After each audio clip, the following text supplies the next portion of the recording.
Welcome back to the channel, everyone.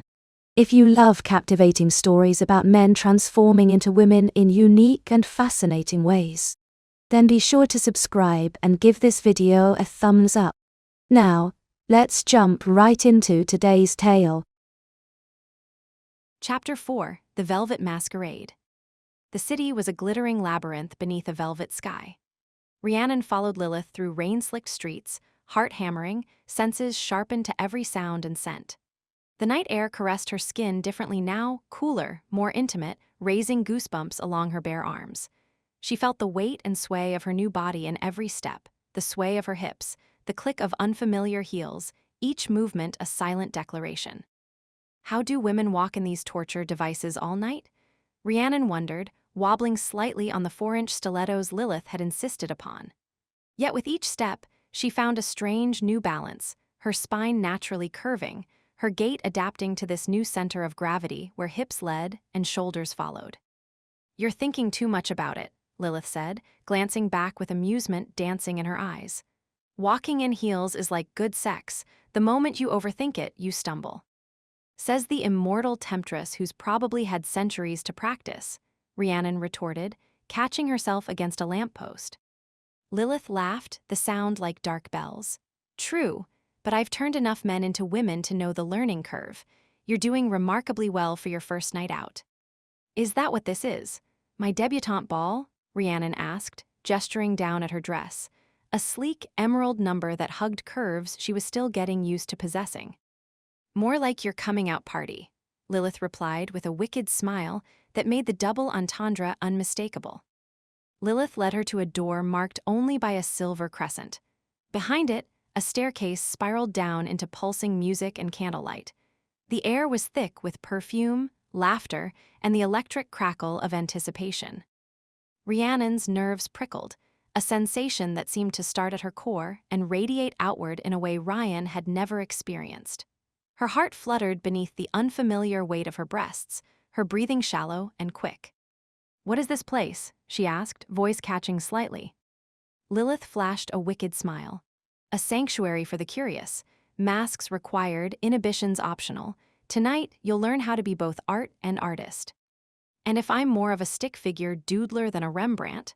Rhiannon asked, tugging nervously at her dress, feeling the silky material slide against skin that still felt hypersensitive, as if every nerve ending had been dialed up to 11. "Then consider this your first life drawing class," Lilith purred, running a finger along Rhiannon's collarbone, leaving a trail of tingling awareness. "Besides, you have an excellent canvas to work with." A masked attendant greeted them, bowing low. He wore nothing but tight black pants and an elaborate silver mask, his torso gleaming in the low light. Rhiannon found herself staring, then quickly looked away, confused by her body's immediate response, a quickening pulse, a warmth spreading low in her abdomen. "Is this how women feel all the time?" she wondered. "Or is this just me, rewired and hypersensitive?" "Welcome, Lady Crimson, your usual table," the attendant asked, his eyes lingering appreciatively on Rhiannon. Lilith inclined her head, handing Rhiannon a delicate mask, deep red, edged in gold, with swirling patterns that matched the energy humming through her veins. "Put this on, darling. It's not just a disguise. It's a license to misbehave." "Is that what I need?" Rhiannon asked, turning the mask in her slender fingers. "Permission." "Everyone needs permission sometimes," Lilith replied, her voice dropping to a whisper. "Even succubi, especially writers with writer's block." She slipped the mask over Rhiannon's face, fingers lingering along her cheek. Rhiannon shivered, the touch intimate, emboldening. Through the mask, the world seemed dreamlike, slightly unreal, as if anything that happened tonight might exist in a space between fiction and reality. "How do I look?" Rhiannon asked, surprising herself with the question. Ryan had rarely cared about appearances.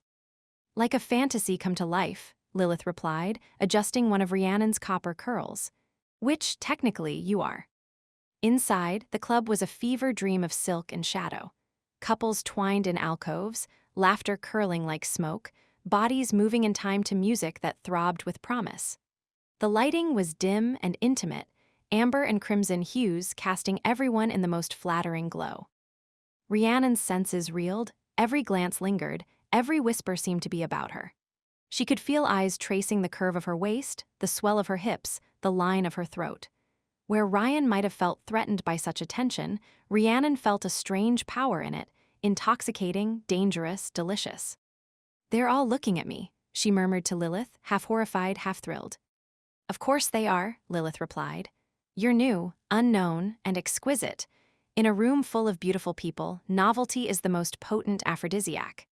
They settled into a velvet, booth curved like a half-moon. Lilith draped an arm around Rhiannon's shoulders, fingers idly tracing the bare skin at her collarbone. The touch sent cascades of tiny shivers down Rhiannon's spine. "Drink?" she asked, her voice low and teasing. Rhiannon nodded, throat dry. "Something strong, but not too strong. I'm still getting used to this new operating system." "Lightweight now, are we?" Lilith laughed. "Your body mass has decreased by what, 20%? 30? Not to mention the hormonal changes. One drink will hit you like 3 used to." A server appeared, bearing a silver tray. He set down a glass, a dark, heady wine that tasted like midnight and secrets. "What is this?" Rhiannon asked after a careful sip that bloomed warmth through her chest. "Something special. A vintage older than this country," Lilith replied. "It opens the senses, heightens awareness. Nothing supernatural, just extremely good winemaking." "First lesson," Lilith murmured, lips brushing her ear, sending electric tingles down Rhiannon's neck. "Desire starts with attention. Watch, see how they look at you." Rhiannon looked and saw. Eyes followed her, hungry, curious, admiring.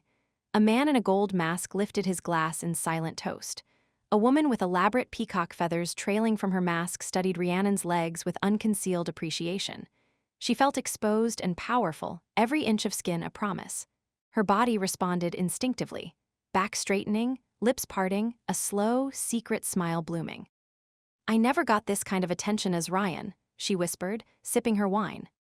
"Ryan hid," Lilith replied simply. He hunched his shoulders, avoided eye contact, disappeared into corners. He was terrified of being seen. Her fingers trailed along Rhiannon's bare shoulder. "You, on the other hand, were made to be seen." Lilith's hand slid to her thigh, squeezing gently.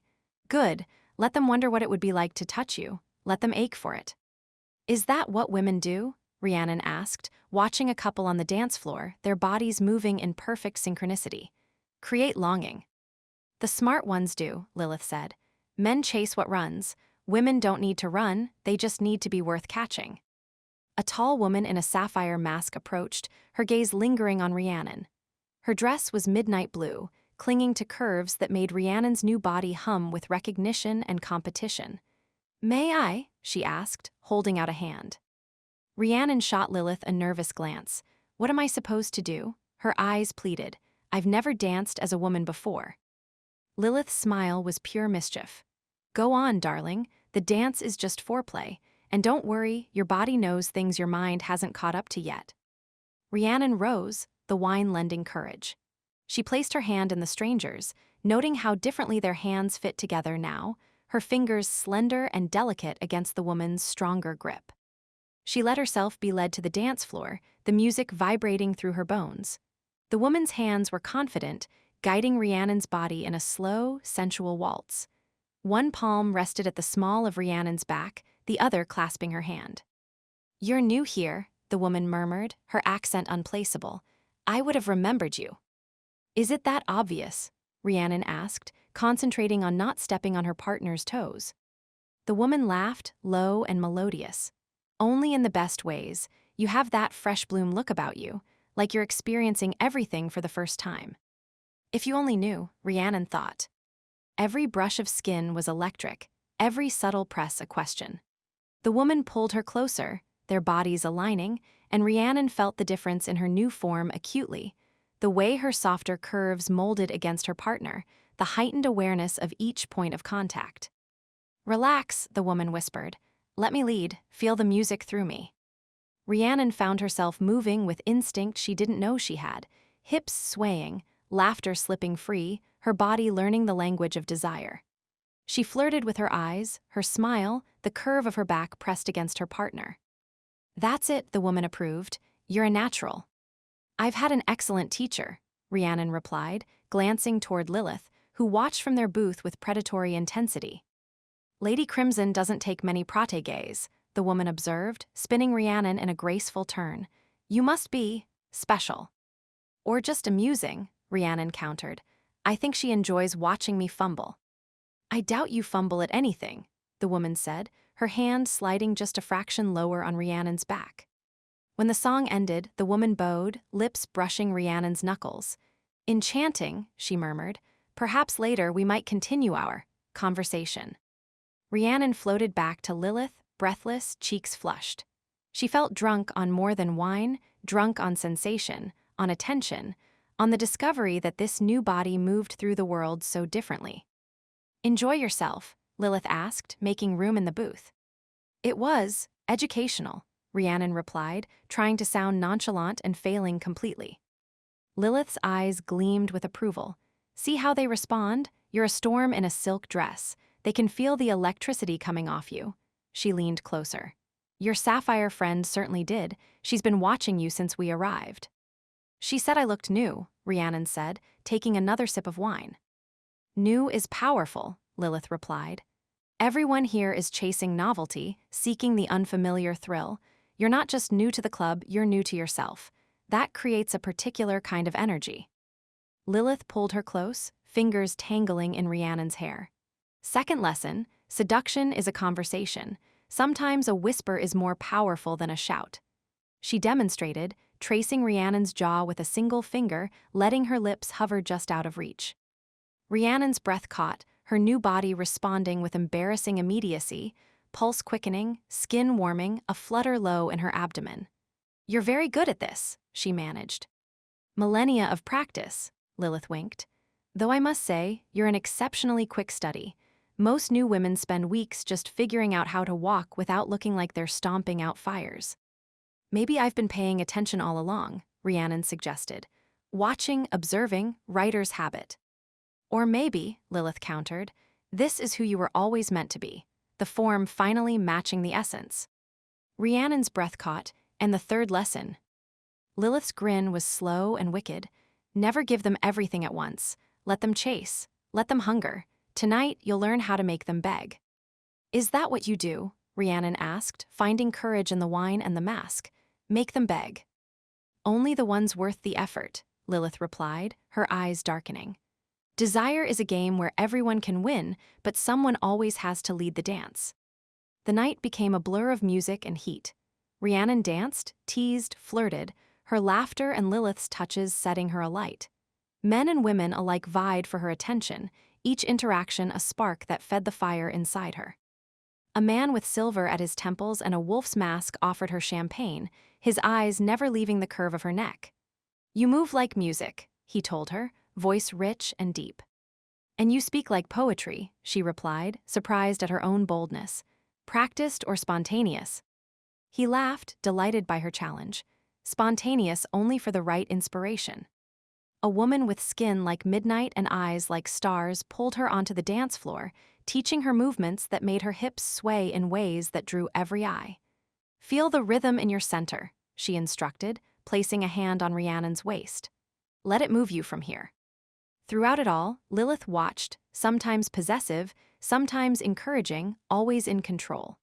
She would appear at Rhiannon's side just as attention became overwhelming, or vanish just when Rhiannon was finding her confidence.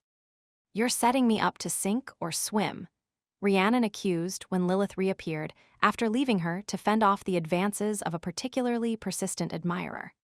And you're swimming beautifully, Lilith replied, unrepentant. Nothing teaches confidence like necessity.